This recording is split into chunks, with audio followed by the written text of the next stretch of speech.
Hello friends, अस्सलाम वालेकुम, Radhe Radhe. I hope आप सब ठीक होंगे। तो चलिए आज हम स्टार्ट करने वाले हैं हेट्रोसाइक्लिक कंपाउंड की यूनिट फर्स्ट, जिसका नाम क्या है, नोमेनक्लेचर ऑफ हेट्रोसाइक्लिक कंपाउंड। इस यूनिट में हम हेट्रोसाइक्लिक कंपाउंड को नंबरिंग कैसे दी जाती है, उसका नाम कैसे लिखते हैं, या फिर उसके लिए क्या क्या चीज़ ज़रूरी है, कौन कौन से की पॉइंट है, किसका यूज़ हमें नहीं करना है, तो इन सब चीज़ों के बारे में हम इस यूनिट में पढ़ने वाले हैं। तो चलिए स्टार्ट करते हैं। Nomenclature of heterocyclic compound.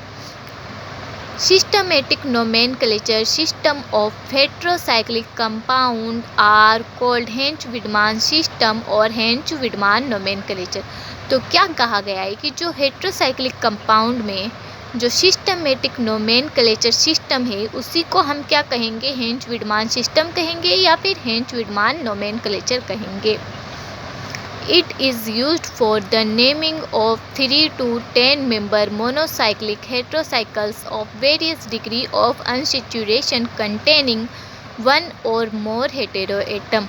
तो इसका उपयोग, किसका उपयोग करना है हमें, हेंच-वीडमान नोमेनक्लेचर या फिर हेंच-वीडमान सिस्टम का उपयोग 3 से लेकर 10 मेंबर वाले मोनोसाइक्लिक हेटेरोसाइकल्स के नेमिंग में किया जाता है। नेमिंग मतलब नामकरण के लिए किया जाता है, जिसमें एक या एक से अधिक हेटेरोएटम युक्त अनसैचुरेशन की वेरियस डिग्री पाई जाती है। ठीक है, तो मैं फिर से एक और बार आपको एक्सप्लेन कर देती हूँ। क्या कहा गया है, जो हेट्रोसाइक्लिक कंपाउंड में जो सिस्टमेटिक नोमेनक्लेचर सिस्टम होता है, उसी को क्या कहा जाता है, हेंच-वीडमान सिस्टम कहा जाता है या फिर हेंच-वीडमान नोमेनक्लेचर कहा जाता है, जिसका उपयोग 3 से लेकर 10 मेंबर वाले मोनोसाइक्लिक हेटेरोसाइकल्स के नामकरण के लिए किया जाता है, जिसमें एक या एक से अधिक हेटेरोएटम युक्त अनसैचुरेशन की वेरियस डिग्री पाई जाती है। ठीक है, अब यहाँ पर देखो एक नाम आया है मोनोसाइक्लिक। मोनोसाइक्लिक का मतलब क्या होता है, जिसमें एक ही रिंग पाई जाती है। जैसे ये हमारा एग्जांपल हो गया, इसमें क्या है, सिर्फ एक रिंग। और अगर बाईसाइक्लिक पूछे तो हम क्या करेंगे, कुछ नहीं, बाईसाइक्लिक में हम, ये रहा हमारा एक 6 मेंबर का रिंग, दूसरा भी बना देते हैं। ठीक है, यहाँ पर एक ऑक्सीजन जोड़ दो, ये हमारा 5 मेंबर का रिंग बन गया। ठीक है, तो ये हमारा क्या होगा, बाईसाइक्लिक। ठीक है, आई होप आपको समझ में आया हो। बस वो थोड़ा सा उल्टा बन गया, कुछ ज़्यादा ही छोटा है जो दिख नहीं रहा है। ठीक है, अब मोनोसाइक्लिक जो हेटेरोएटम है, उसको 2 भागों में डिवाइड किया गया है, प्रीफिक्स और स्टेम में। ठीक है, तो प्रीफिक्स क्या करता है, देखो प्रीफिक्स का काम क्या है, it indicate the nature of heteroatom. ये क्या करता है, इंडिकेट करता है किसकी, हेटेरोएटम की नेचर को, कि हेटेरोएटम कैसा है, ऑक्सीजन है, सल्फर है, या फॉस्फोरस है, या नाइट्रोजन है, या फिर बिस्मिथ है। ठीक है, इसमें एक और चीज़ समझा देती हूँ, हेटेरोएटम कहते हैं किसे, कार्बन और हाइड्रोजन को छोड़ के पीरियोडिक टेबल में जो भी एलिमेंट्स है वो सारे क्या हैं, हेटेरोएटम है। ठीक है, आई होप आपको बात समझ में आई हो। दूसरा क्या है हमारा स्टेम। ये क्या करता है, it indicate the size of the ring. ये क्या करता है कि रिंग की साइज़ को इंडिकेट करता है, जैसे रिंग 3 मेंबर है, 4 मेंबर है, या फिर 5 मेंबर है, या फिर 6 मेंबर है। इसी आधार पर जो द रिंग है उसको 2 भागों में डिवाइड किया गया है, सैचुरेटेड और अनसैचुरेटेड। ठीक है, तो मैं आप दोनों को इनमें कंपैरिजन करके बता देती हूँ कि सैचुरेटेड रिंग क्या होती है और अनसैचुरेटेड रिंग क्या होती है। ये देखो मैंने एक 5 मेंबर की रिंग बनाई है। ठीक है, इसमें आपको कहीं भी डबल बॉन्ड या ट्रिपल बॉन्ड दिख रहा है, नहीं दिख रहा है, क्योंकि ये क्या है, सैचुरेटेड रिंग में डबल बॉन्ड और ट्रिपल बॉन्ड पाया नहीं जाता है, यानी प्रेजेंट नहीं होता है। इसका अपोजिट ही क्या हो गई, अनसैचुरेटेड रिंग। इसमें डबल बॉन्ड और ट्रिपल बॉन्ड, इनमें से कोई भी पाया जाए तो वो क्या होगा, अनसैचुरेटेड रिंग। आई होप यहाँ तक आपको समझ में आए। आगे हम क्या करेंगे, प्रीफिक्स पढ़ेंगे, किसका, कि ऐसा तो है नहीं कि हम नामकरण में ये यूज़ करेंगे, ऑक्सीजन को ऑक्सीजन ही लिखेंगे, 1,3 ऑक्सीजन डाइऑल, कुछ भी, जो भी, एक बार मैंने सिर्फ ऐसा ही एग्जांपल दिया है। तो ऑक्सीजन तो नहीं लिखेंगे ना, हम इनकी शॉर्ट फॉर्म का यूज़ करेंगे। तो आगे प्रीफिक्स में हमें इनकी शॉर्ट फॉर्म पढ़नी है। तो चलिए शुरू करते हैं। तो अब हम क्या पढ़ने वाले हैं, प्रीफिक्स ऑफ हेटेरोएटम। ठीक है, तो इनकी शॉर्ट फॉर्म पढ़ेंगे हम। जैसे मैंने आपको बताया था मेसो आयनिक वाली यूनिट में 1,3 ऑक्साथायोलियम 4 ओलेट, तो वहाँ पर जो ऑक्सा का यूज़ हो रहा था, ऑक्सा को क्या बोलते हैं, ऑक्सीजन बोलते हैं। ऑक्सीजन को क्या लिखते हैं हम शॉर्ट फॉर्म में, ऑक्सा का यूज़ करते हैं, ठीक है। तो ये रहा हमारा ऑक्सा। तो प्रीफिक्स ऑफ हेटेरो एटम को शुरू करते हैं हम। ऑक्सीजन को क्या बोलेंगे, ऑक्सा बोलेंगे। ऑक्सीजन का सिंबल आप सबको पता है, हम यही पढ़ते आ रहे हैं, हमारी केमिस्ट्री है, तो ऑक्सीजन का ओ होगा, ठीक है। ऑक्सीजन को बोलेंगे ऑक्सा। सल्फर का सिंबल होता है हमारा एस, जिसको क्या बोलते हैं हम, थाया। सल्फर का यूज़ नहीं करेंगे नामकरण में, उसकी जगह हम क्या लिखेंगे, थाया का यूज़ करेंगे। सेलेनियम को क्या बोलेंगे, सेलेना बोलेंगे। टेल्यूरियम को टेल्यूरा। नाइट्रोजन की जगह हम किसका यूज़ करेंगे, एजा का यूज़ करेंगे। फॉस्फेट की जगह हम किसका यूज़ करेंगे, फोस्फा का यूज़ करेंगे। आर्सेनिक की जगह हम किसका यूज़ करेंगे, आर्सा का यूज़ करेंगे। एंटीमनी की जगह हम किसका यूज़ करेंगे, स्टीबा का यूज़ करेंगे। बिस्मिथ की जगह हम किसका यूज़ करेंगे, बिस्मा का यूज़ करेंगे। सिलिकन की जगह हम किसका यूज़ करेंगे, सीला का यूज़ करेंगे। जर्मेनियम की जगह हम किसका यूज़ करेंगे, जर्मा का यूज़ करेंगे। बोरोन की जगह हम किसका यूज़ करेंगे, बोरा का यूज़ करेंगे। मरक्यूरी की जगह हम किसका यूज करेंगे, मरक्यूरा का। तो ये हुई हमारी शॉर्ट फॉर्म, ठीक है। आपको ये शॉर्ट फॉर्म याद रखनी ही होगी, इसके बिना हम नामकरण नहीं कर सकते, नंबरिंग नहीं दे सकते, हमारा सब कुछ गलत हो जाएगा। तो आपको एक ये वाली चीज़ रखनी है, आगे जाके हम एक स्टेम पढ़ेंगे तो वो भी आपको याद रखना है, ठीक है। मैं फिर से रिपीट कर देती हूँ, ऑक्सीजन को हम ऑक्सा बोलेंगे, सल्फर को थाया बोलेंगे, सेलेनियम को सेलेना बोलेंगे, टेल्यूरियम को टेलूरा बोलेंगे, नाइट्रोजन को एजा बोलेंगे, फॉस्फेट की जगह हम फोस्फा का यूज़ करेंगे, आर्सेनिक की जगह हम आर्सा का यूज़ करेंगे, एंटीमनी की जगह हम स्टीबा का यूज़ करेंगे, बिस्मिथ की जगह हम बिस्मा का यूज़ करेंगे, सिलिकॉन की जगह हम सीला का यूज़ करेंगे, जर्मेनियम की जगह जर्मा का यूज़ करेंगे, बोरोन की जगह हम बोरा का यूज़ करेंगे, मर्क्यूरी की जगह हम मर्क्यूरा का यूज़ करेंगे। ये हमारी हुई प्रीफिक्स ऑफ हेटेरो एटम, ठीक है। अब मैंने कुछ नोट लिख रखा है, ठीक है, तो वो चीज़ें देख लेते हैं। तो पीरियोडिक टेबल में, पीरियोडिक टेबल तो जानते ही होंगे, लेफ़्ट टू राइट जाने पर प्रायोरिटी इंक्रीज़ होती है, ठीक है। तो क्या बोला है यहाँ पर, लेफ़्ट टू राइट जाने पर क्या होती है, प्रायोरिटी इंक्रीज़ होती है, ठीक है, मान लिया, हो गई प्रायोरिटी इंक्रीज़ हमारी।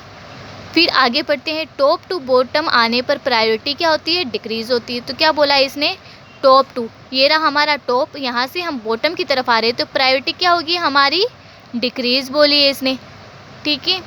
तो ये चीज़ें हमें इस नामकरण में याद रखनी है, यानी नंबरिंग में याद रखनी है, नेमिंग में जो भी है। अब देखो, पीरियोडिक टेबल में नाइट्रोजन 14, नाइट्रोजन का ग्रुप कौन सा है, 14 थे। ऑक्सीजन का ग्रुप कौन सा है, 15 थे।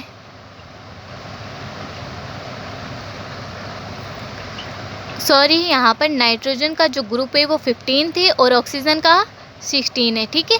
तो अब देखो, यहाँ से हम पीरियोडिक टेबल में 15 से 16 की तरफ जा रहे हैं, तो प्रायोरिटी हमारी क्या हो रही है, इंक्रीज़ हो रही है, ठीक है, ये वाला सही है। अब देखो, टॉप टू बॉटम, नाइट्रोजन की बात क्या आता है, फॉस्फोरस आता है, ठीक है। ऑक्सीजन की बात क्या आता है, सल्फर आता है, ठीक है। तो ये चीज़ें यहाँ पर भी प्रायोरिटी इंक्रीज़ होगी। मगर ऑक्सीजन, अब क्या बोला है, टॉप टू बॉटम आने पर, ऊपर से नीचे आ रहे हैं, ठीक है, हम ऑक्सीजन से सल्फर की तरफ, तो प्रायोरिटी क्या होगी, डिक्रीज़ होगी। तो यही चीज़ें कही गई है। तो देखिए, उसके हिसाब से ऑक्सीजन मैंने पहले नंबर पे लिखा है, उसकी प्रायोरिटी ज़्यादा, उसके बाद में सल्फ़र की होगी, ठीक है, उसके बाद में नाइट्रोजन, उसके बाद में फॉस्फोरस। तो ये हमारा प्रायोरिटी ऑर्डर है। आई होप आपको यहाँ तक समझ में आया हो। अब देखो, हमें क्या पढ़ना है, stem of the unsaturated and saturated ring. तो क्या बोला है, stem of the unsaturated and saturated ring. तो स्टेम आपको सबको पता है, मैंने अभी अभी क्या बताया था, तो मैंने आप सबको बताया है कि जो स्टेम होता है वो क्या करता है, रिंग की साइज़ को इंडिकेट करता है, ठीक है, कि रिंग 3 मेंबर है, 4 मेंबर है, 5 मेंबर है, 6 मेंबर है, या कौन सा मेंबर है, जो भी, ठीक है। तो स्टेम का काम ये है। अब उसमें क्या है, रिंग में भी तो साइज़ होती है रिंग की, कि अनसेचुरेटेड है या फिर सेचुरेटेड है, ये कैसे पता चलेगा, ये भी तो पता करना है। तो उसके लिए किसका यूज़ करेंगे, अनसेचुरेटेड के लिए किसका यूज़ करेंगे 3 मेंबर में, और सेचुरेटेड के लिए किस चीज़ का उपयोग करना है। तो आपको ये वाली जो टेबल दिख रही है, ये वाली पूरी एग्जैक्ट याद रखनी है आप लोगों को, ठीक है। अब देखो, रिंग की साइज़ क्या है, 3 मेंबर रिंग है, ठीक है। तो अनसेचुरेटेड के लिए हम किसका यूज़ करेंगे, इरीन का यूज़ करेंगे, और सेचुरेटेड के लिए हम किसका यूज़ करेंगे, इरेन का यूज़ करेंगे। अनसेचुरेटेड अभी अभी मैंने आपको बता के आया है, ठीक है। चलो मैं एक बार फिर से एक्सप्लेन कर देती हूँ। चलो यहाँ पर ऑक्सीजन ले लेते हैं, ये रहा हमारा 3 मेंबर रिंग। बना तो बहुत गंदा है, फिर भी देख लेते हैं। चलो, तो अनसेचुरेटेड बोला है ना, तो इसमें एक डबल बॉन्ड दे दिया, ठीक है। और ये इरेन में ये क्या है हमारा सेचुरेटेड, यही ऑक्सीजन ले लो, कुछ नहीं करना है, बस इसमें डबल बॉन्ड या ट्रिपल बॉन्ड नहीं बनाने हैं। बन गया हमारा 3 मेंबर रिंग, ठीक है। अब आगे क्या बोला है, 4 मेंबर रिंग।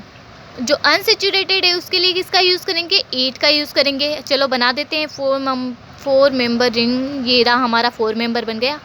हाँ ठीक है, काफ़ी अच्छा बना है दिखने में। एक यहाँ पर बॉन्ड बना दो, एक यहाँ पर बना दो, क्या हो गया हमारा 4 मेंबर रिंग। तो ये हुआ अनसेचुरेटेड के लिए हम किसका यूज़ करेंगे, ईट का यूज़ करेंगे। और सेचुरेटेड के लिए ईटेन का यूज़ करेंगे। बन गया क्या 4 मेंबर रिंग। हाँ ठीक है, बना तो काफ़ी बेकार है, फिर भी काम चला लेंगे। अब 5 मेंबर रिंग के लिए अनसेचुरेटेड के लिए किसका यूज़ करेंगे हम, ऑल का यूज़ करेंगे, ठीक है। चलो 5 मेंबर रिंग बना देते हैं एक बार। बन गई हमारी 5 मेंबर रिंग। 1 2 3, एक इधर से आएंगे, 4 5, ठीक है। एक रिंग यहाँ पर, एक बॉन्ड यहाँ पर। ये हमारा अनसेचुरेटेड के लिए हम ऑल का यूज़ करेंगे। ऐसी 5 मेंबर रिंग यहाँ पर एज इट इज़ बना दो। दिख रहा है ना भाई ऑक्सीजन, ये हमारा ऑक्सीजन है, बस वो बात अलग है कि दिख नहीं रहा है। ये रहा हमारा 5 मेंबर रिंग सेचुरेटेड के लिए। इनमें कोई किसी में भी बॉन्ड नहीं आएगा सेचुरेटेड में, ये चीज़ें याद रखना है। अब देखो 6 मेंबर रिंग है, उसमें 3 टाइप है, A B C, ठीक है। तो अगर कोई में कंपाउंड में आपको अगर 6 मेंबर रिंग हो और उसमें ऑक्सीजन, सल्फर, सिलिकॉन, बिस्मिथ और Hg ये सब दिख जाए, तो उसमें अनसेचुरेटेड के लिए किसका यूज़ करेंगे, ईन का। चलो 6 मेंबर रिंग बनाती हूँ, मैं आपको समझाती हूँ। पहला यहाँ पर क्या दे दिया मैंने, ऑक्सीजन दे दिया, ठीक है। ये रहा हमारा 6 मेंबर रिंग। बन जा भाई, बन गया 6 मेंबर रिंग। एक बॉन्ड यहाँ पर कर दो, दूसरा यहाँ पर और तीसरा यहाँ पर। ये क्या है हमारा अनसेचुरेटेड 6 मेंबर रिंग। अगर इस ऑक्सीजन की जगह सल्फर, सिलिकॉन, बिस्मिथ या फिर Hg आ जाए तो भी हमारा अनसेचुरेटेड ऐसे ही बनेगा, ठीक है।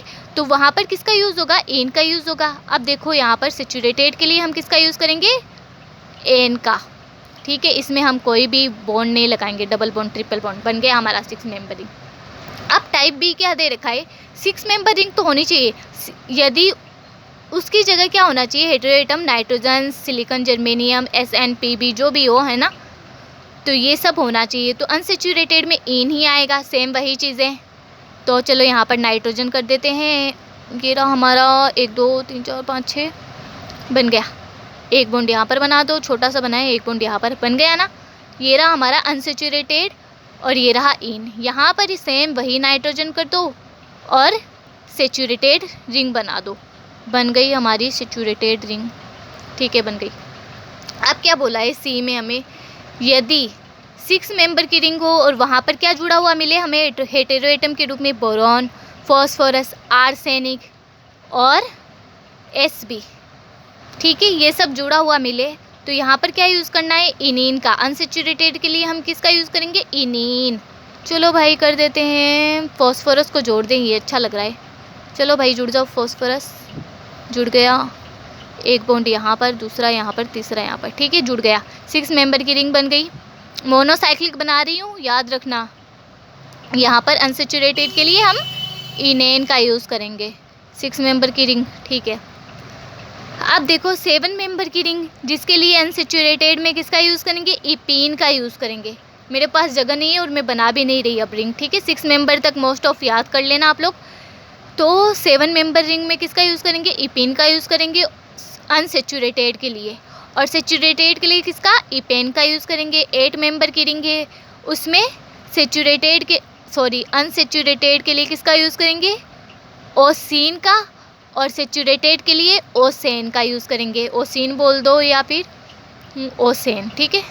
9 मेंबर की रिंग है जो हमारी, उसमें अनसेचुरेटेड के लिए हम किसका यूज़ करेंगे, अगर रिंग अनसेचुरेटेड है तो ओनिन का यूज़ करेंगे, और अगर रिंग सेचुरेटेड है तो ओनेन का यूज़ करेंगे। 10 मेंबर रिंग के लिए हम किसका यूज़ करेंगे, इसीन का यूज़ करेंगे। और अगर रिंग 10 मेंबर वाली सेचुरेटेड है तो हम किसका यूज़ करेंगे, इसेन का। इकेन बोलते हैं इसेन, बात एक ही। अगर आपको वीडियो अच्छी लगी हो तो प्लीज़ लाइक शेयर सब्सक्राइब ज़रूर करें। बहुत मेहनत लगती है। Thank you.